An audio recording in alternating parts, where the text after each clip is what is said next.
नमस्कार, मैं हूं साक्षी ममगाई। सियासी हलकों में हरीश रावत की जिद घातक हथियार के रूप में यूं ही प्रसिद्ध नहीं है। कहा जाता है कि क्योंकि हरदा हार स्वीकार नहीं करते, इसलिए उन्हें घेरना तो आसान है पर खदेड़ना नहीं। अब तक कोई पटकनी चटकनी बनकर रावत को युद्ध में प्रवेश करने से रोक नहीं पाई है, बल्कि खबरें तो ऐसी हैं कि पूर्व मुख्यमंत्री ने फिर किसी समर के लिए कमर कस ली है।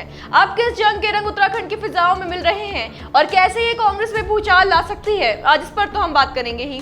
साथ ही जानेंगे कि कैसे हरदा का राष्ट्रीय स्तर की राजनीति में प्रवेश भविष्य में उनके पशुपेश का कारण बन सकती है।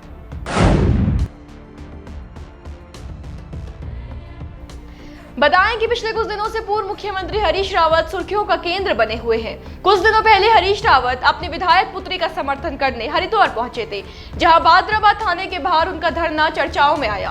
उनकी कसरत की कई वीडियो सोशल मीडिया में वायरल भी हुई थी। इसको लेकर भाजपा ने हरीश रावत को जमकर घेरा था। खैर, इस प्रकरण के बाद तो मानो पूर्व मुख्यमंत्री खबरों का चुंबक बन गए।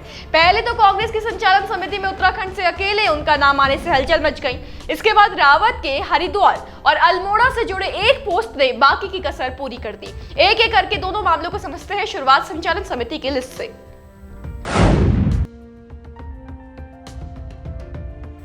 आपको जानकारी दे दें कि कांग्रेस का अध्यक्ष बनने के बाद अब मल्लिकार्जुन खड़गे ने पार्टी की समितियों का गठन शुरू कर दिया है।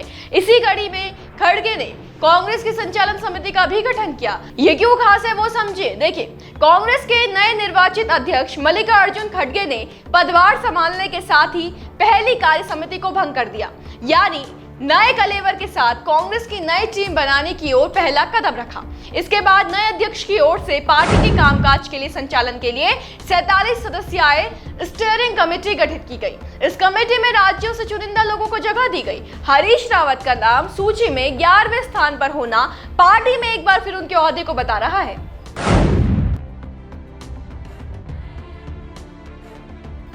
केंद्रीय राजनीति और संगठन में महत्वपूर्ण भूमिका में रह चुके हरीश रावत राहुल गांधी और फिर सोनिया गांधी की टीम में खास प्लेयर तो माने जाते ही थे, लेकिन अब नए अध्यक्ष का भी उन्हें स्टीयरिंग कमेटी में शामिल करना ये बड़ी बात मानी जा रही है। हालांकि ये सत्य है कि कई लोग इसका तर्क उस तथ्य से जोड़कर देख रहे हैं जो कहता है कि उत्तराखंड कांग्रेस में एक अच्छे लीडर का अभाव है। कहा जा रहा है कि हरीश रावत के नाम के सिवा खड़गे के पास विकल्प कोई और था भी नहीं। खैर, विपक्ष कुछ भी माने, किंतु हरीश रावत का नाम आना और वो भी शीर्ष 11वें स्थान पर आना, इसे हरदा के खेमे में खुशी साफ देखी जा सकती है। हरीश रावत खुद भी उत्साह में है। उनके उमंग की झलक उनके सक्रियता में झलक रही है, उनके इशारों में दिख रही है।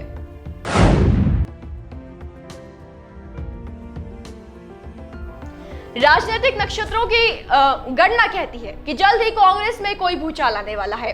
इसका संकेत हरदा की पोस्ट में छिपा है। पोस्ट में उन्होंने लिखा है कि कांग्रेस के माध्यम से उन्हें समाज सेवा करते हुए दिसंबर में 55 वर्ष पूरे हो जाएंगे और अब समय आ गया है कि वो अपनी क्षमताओं का आंकलन करें। वो लिखते हैं कि ये बात हर की पैड़ी पर जब उनके मन में आई तो लगा जैसे माँ गंगा कह रही हो कि कोई निर्णय करने से पहले तुम्हें एक बार अल्मोड़ा संसदीय क्षेत्र और हरिद्वार संसदीय क्षेत्र के लोगों से बातचीत करनी चाहिए। जी हाँ, अल्मोड़ा संसदीय क्षेत्र और हरिद्वार संसदीय क्षेत्र दोनों ही स्थानों से हरीश रावत का गहरा नाता रहा है। स्पष्ट कहें तो उनका हरिद्वार और अल्मोड़ा का जिक्र करना लोकसभा चुनाव 2024 से जोड़कर देखा जा रहा है। अब इसके मायने समझिए।